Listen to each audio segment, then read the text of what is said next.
When I was a little kid and a new baby was born, if they were born dark, this is what I heard the family say. Ay, está negrito, pobrecito. What is that saying? Poor you. Dang, that's tough luck for you. You have a dark-skinned baby. But whenever one of my little cousins was born light-skinned, ay, mira, está güerito como un angelito. What is that psychologically doing to you? Teaching you that what? To be like an angel, you have to be white. You have to be light-skinned. Whenever we see pictures of Jesus and angels, what color are they? White. White. Heaven is filled with white people. You know, God and the angels are all white. When have you seen a black angel? Let's be honest. Let's be honest. So what does that teach you psychologically? What does that teach you? That your God doesn't look like you. That the angels in heaven, in that beautiful place, don't look like you. Also, when my cousins were born light-skinned, they were treated better, way better.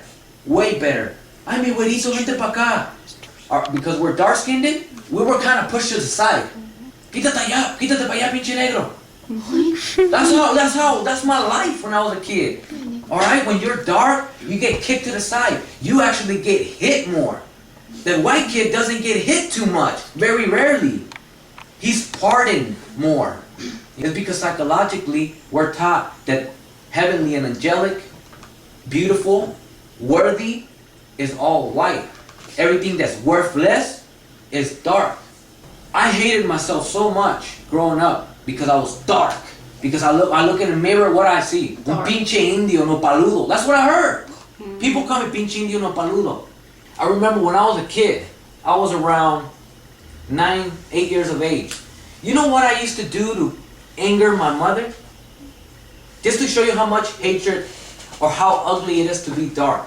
You know what I did? Because she was ashamed that she had a dark-skinned kid. She was dark too. But see, a lot of my cousins were light-skinned. But my mom was dark. My father was dark.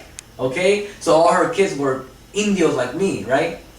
So because of that, all of the other cousins are light-skinned. So her siblings, because they married white people, they ended up having light-skinned kids.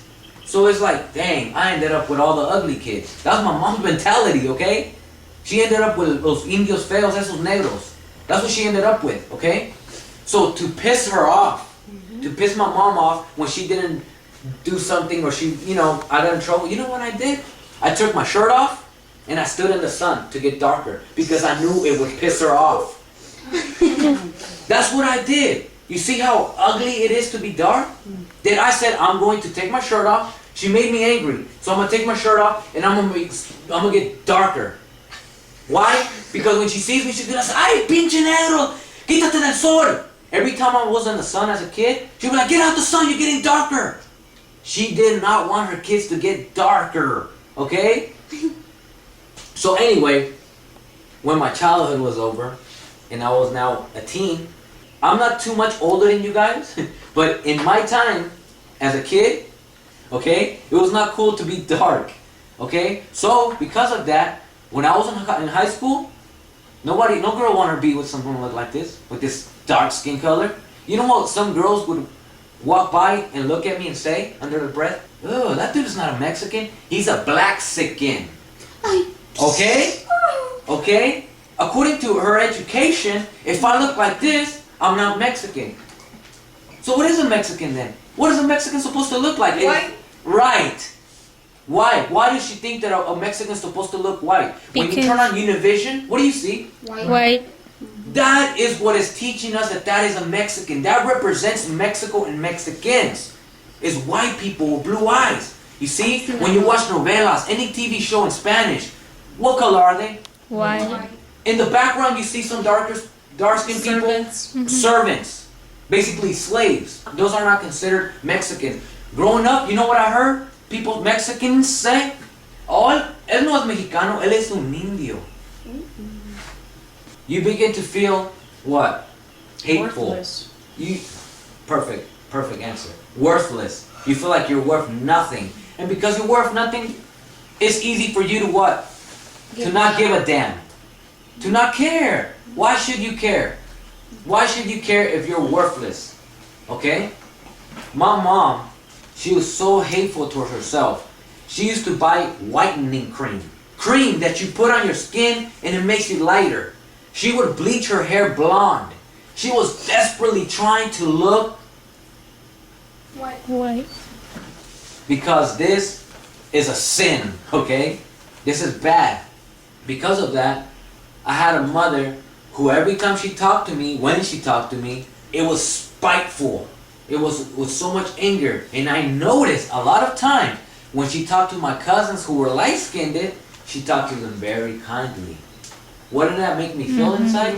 Like, I'll never be able to be light-skinned, so I'm going to be a piece of crap for the rest of my life. And that gave me the fuel to say, F it. What am I even trying? My own mom thinks I'm ugly, I'm worthless. She thinks she's worthless. She thinks she's worthless so much that she's whitening her freaking skin and she's bleaching her hair because she doesn't want to look like this. Once upon a time in this country, not saying that racism don't exist anymore because it sure does. Obviously, we have a racist president, right? Openly racist, sure.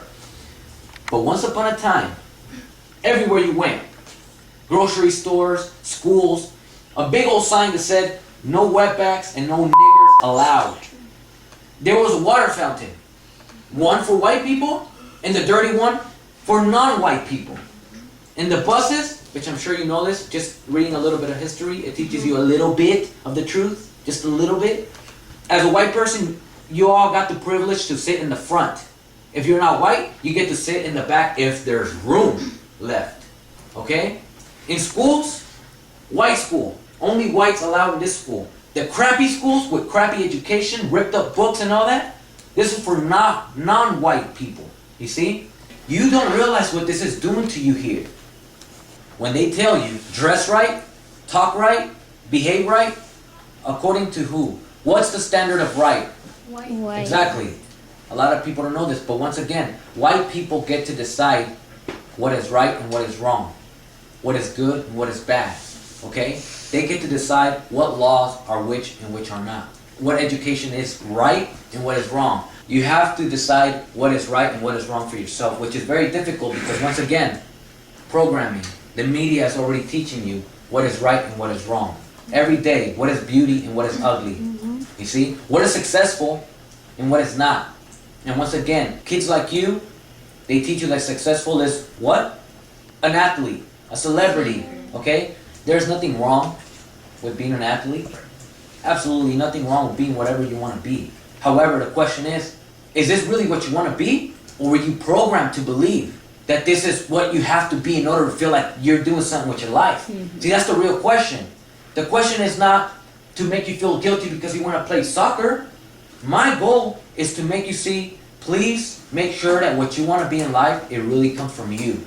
And not because some program told you, this is what it's like to be successful, to do something in life. If you don't do this, then you're worthless. This is making you feel less in value. Because that's the power of the media. They try to program you. When you watch TV and they repeat things over and over and over, it doesn't matter what it is because they repeat everything all the time, okay? Whether it's commercials for some kind of fast food, it doesn't matter. They're teaching you how to think. They're teaching you what to like. They're teaching you what you are and how to feel about yourself. That's called programming. That's what the media does. What they try to do is make you feel like you're here and they here.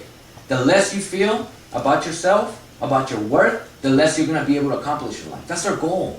They don't want a bunch of Mexicans, okay? They don't want a bunch of Mexicans to do a lot in life. Because if we do, then uh-oh for them. You see? Because they don't want to see Mexicans and blacks move ahead in life and build something. Because when you really think about it, we are very dependent on white people to give us everything. Law, education. If we end up having enough love for ourselves and not this hatred that I grew up with and your teacher grew up with, if we end up loving ourselves, we're going to want to do better. We're going to want to help our people. You see?